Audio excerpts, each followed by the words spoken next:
Welcome back to the Strata Automation Technical channel. In this video, I'm going to be going over the initial setup of an OCN server, which I have right in front of me here. So I'll be showing you an overview of the hardware itself, and then we'll get into software and show you how to set it up once you get it plugged in.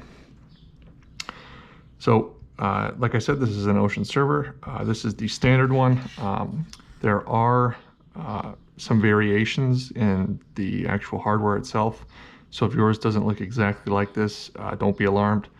I'll point out some of those differences as we go through here. But on one side here, we've got the power button. So you won't have to use that unless you need to reset the password. Once you plug this guy in, it's set up to boot on power. So you don't need to, physically hit this button after you plug it in. It should just boot up on its own. You've got your LED indicator lights here. These should have activity on them after it boots up, and then every once in a while during normal operation, you've got your USB ports here, which you would use to operate in kiosk mode. You'd plug your keyboard and mouse in here, or your touchscreen display USB plug would go in these ones here. Once you have kiosk mode activated, you would be able to interface with the device this way. You have your two serial ports here. You won't really use these for anything, but they're on there. Flipping the device over, we've got a audio microphone jack here. Again, not a whole lot you're going to use that for. The two probably most important things on here are your two Ethernet ports. This one is what we call Ethernet 1, and this one's what we call Ethernet 2. So the outer one is 1, inner one is 2. This does vary on a select few versions of servers that went out, especially early on. So this one here is on 99% of the OCN servers we have out there. Ethernet port 1, which is going to be that static port. So this is what you'll use for initial setup. So it's that 10.10.10.10 address. And then this inner one, Ethernet 2, is default to DHCP, which you can change later on to be a static Ethernet address. So typically this is your Ethernet 1, but in some rare cases, this is actually your Ethernet 1. It was just a change in hardware that we have that we did not address with changing the BIOS. So this, for 99%, is Ethernet 1, and this is Ethernet 2, but again, for a select few, this is 1 and this is 2. Moving down the line here, we've got an HDMI port. This is what you would plug your display into for kiosk mode, so then you can get the display output. Or you've got a VGA output here as well. And then we've got the barrel plug for power. And again, once you plug your OCN server into power using that included brick, it should just boot up. And there are Wi-Fi antenna screws here, but Wi-Fi is not supported on this device currently, so you don't need to put the Wi-Fi antennas on there. But that's all there is for hardware. So let's move on over to setting this guy up through software. Okay, so now that we are plugged in to that static IP port, I'm going to navigate to my Ethernet settings for my computer. To do that, I want to view network connections. So the easiest way to do that is just start typing network in the search, and you can do this. Go to the network connections. That'll pull up this page here. So the controller I'm using here is this Realtek one. So if I double click on that, it'll bring up the properties. The properties, you will need admin rights on your machine to edit these. I'll double click on IPv4, and then I will set an IP address. So the IP address I'm going to use here is the same one that's in our setup doc, but I'll use 10.10.10.100, 255.255.255.0. Gateway I will set as 10.10.10.1. And for DNS, we'll just do 8.8.8.8 and 1.1.1.1. I'll hit OK.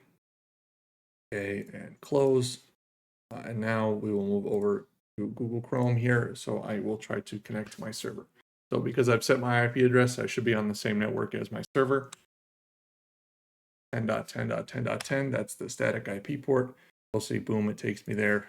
So I was able to connect to it. If I want to go to the setup page, I will enter the IP address, so 10.10.10.10/setup. And it will ask me to sign in here. So the first time I'm signing in, the default password and username is going to be OCN.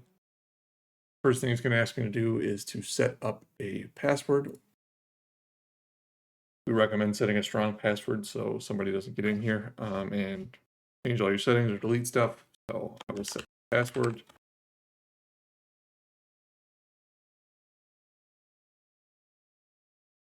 Once I've hit submit or hit enter, immediately it's going to log me out and ask me to log back in with that new password. So I'll go ahead and do that.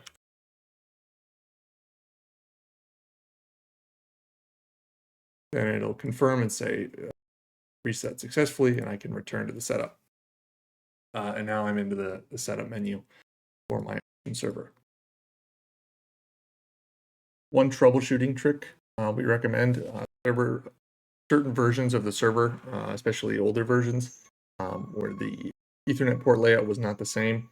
So the static port and the defaulted DHCP port might be switched from the order you're expecting on the documentation.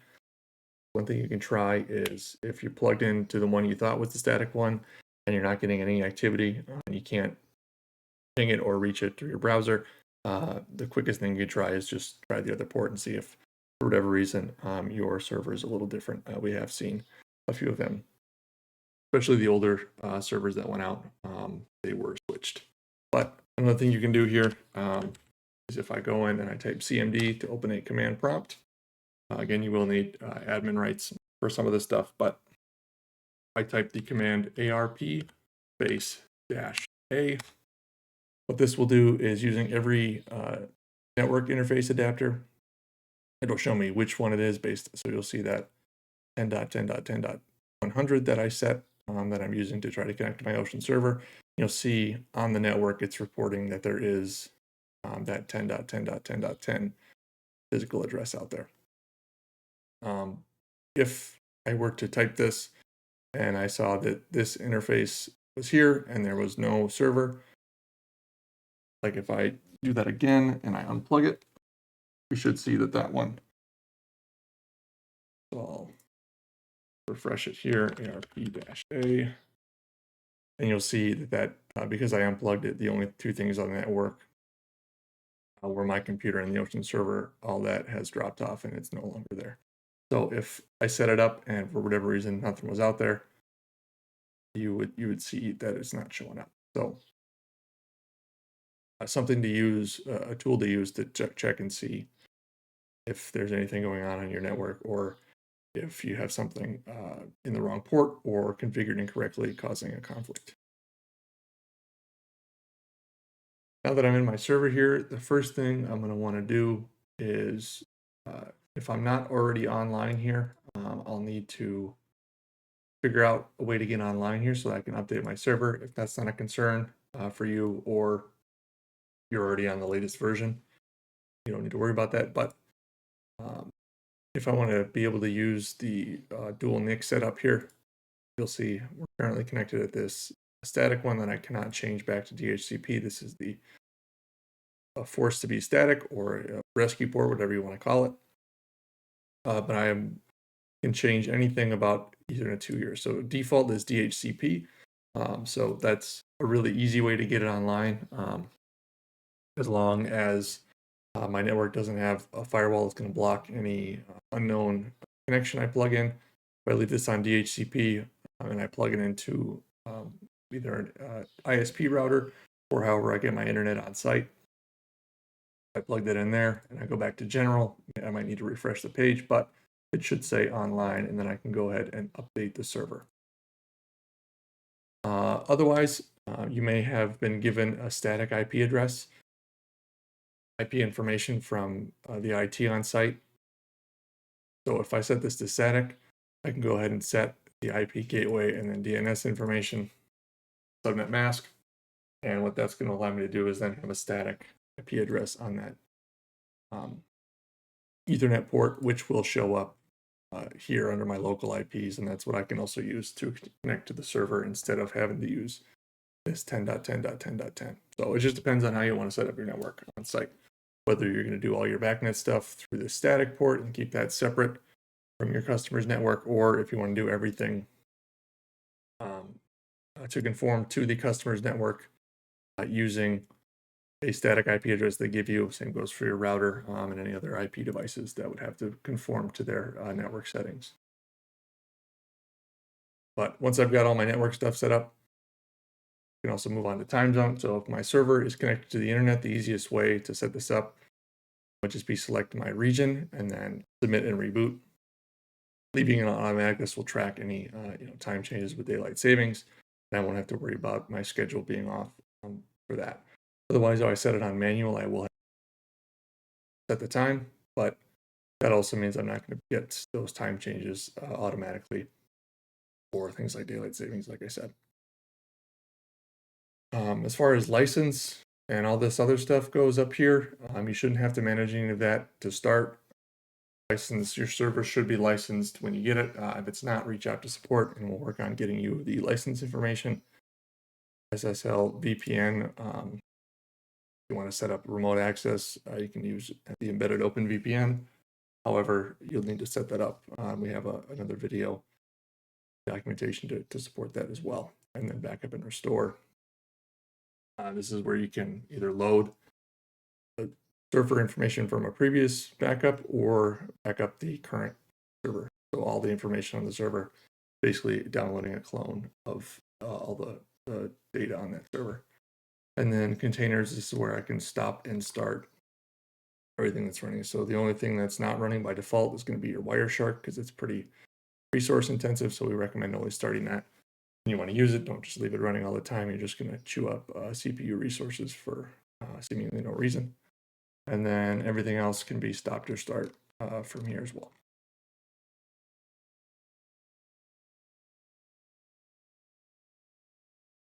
Okay, so now that our Ocean server is set up, we can go into the main interface and log into Ocean. Default password is username is admin, and then password is @SCR @CO and then 25. So now we're in the connection section here. Under settings and connection, I'm going to enter the IP address that I'm going to use to connect to backnet devices on my network. So if my backnet router, let's say my backnet router is 10.10.10.27, then I would have to use the address that I'm currently working on, which is 10.10.10.10 here. So I'll enter the IP address, subnet mask, and port that I want to use. So here I'm entering 10.10.10.10, subnet mask of 255.255.255.0. And I'm going to use the default backnet port, which is 47.808. So once I have those entered, I'll hit connect.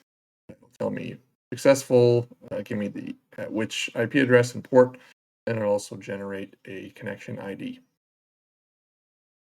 So now that I have that, I go to add a device. If there was a backnet router or backnet devices out there, it would go out and scan and find those. My backnet router is on a different network, and I'll show you what that looks like here in a second. So let's say instead of that 10.10.10.10 port, I'm actually using the Ethernet 2, which is default to DHCP for my backnet stuff. So instead of this one I've got set up currently, I'm going to use the other one here.